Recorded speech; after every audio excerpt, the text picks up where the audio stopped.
नमस्कार, मी नीता बोरावके, राहणार राहुरी। आपल्याला जगण्यासाठी अन्नाची खूप गरज असते।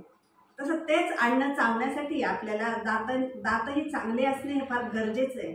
दुर्दैवाने माझे दात खूप खराब होते।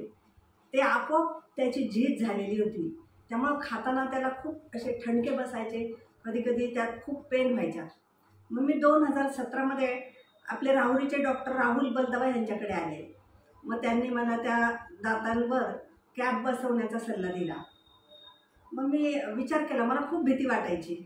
असं वाटायचं नको ते एवढं सगळं दातांचे रूट कॅनल करणं, हे मला ते ऐकूनच नको नको वाटलं। मग थोडे दिवस मी तसेच काढले। नंतर मी नगरला एका प्रसिद्ध डॉक्टरांकडे गेले, तिथे दाखवलं तर तिथेही त्यांनी तोच सल्ला दिला। मी म्हटलं नाही, आपल्या गावातले डॉक्टर राहुल बलदवाच बरोबर सांगतायत म्हणजे। मग मी त्यांच्याकडे पुन्हा येऊन त्यांच्याकडे ट्रीटमेंट सुरू केली।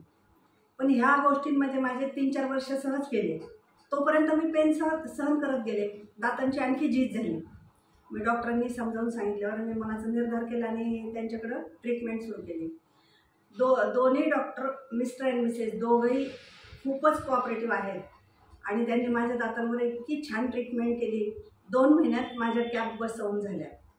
पण 2 महिन्याच्या या कालावधीमध्ये माझे 2 रूट कॅनल झाले, शिवाय 2 अक्कलदाढा काढल्या।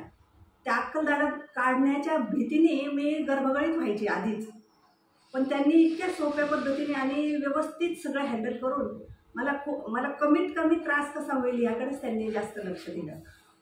आणि अशा प्रकारे 2 महिन्यामध्ये त्यांनी दाताची ट्रीटमेंट पूर्ण करून मला छान त्यांनी दातांच्या कॅप बसवल्या।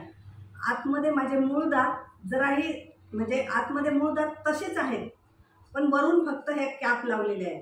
त्यामुळे मला खाणे सुखकर झालं आणि आता दातांच्या पेन पण नाही होते आणि काही पण मला आता खाता येते। त्यामुळं डॉक्टरांचे खूप आभार। दुसरी गोष्ट, त्यांच्या हॉस्पिटलमधली मला अपॉइंटमेंट ही गोष्ट एक मला खूप आवडली। त्यामुळं पेशंटचा इतका वेळ वाचतो की आलं की लगेच आपली ट्रीटमेंट सुरू होती आणि तिथला स्टाफ पण खूप म्हणजे खूप शिस्तबद्ध आणि छान आहे, छान सहकार्य करतो। त्यामुळे मला कशाचीच काहीच वाटले नाही। 2 महिन्यांमध्ये छान झाली माझी दातांची treatment. Thank you doctor Rahul, thank you doctor Sonal.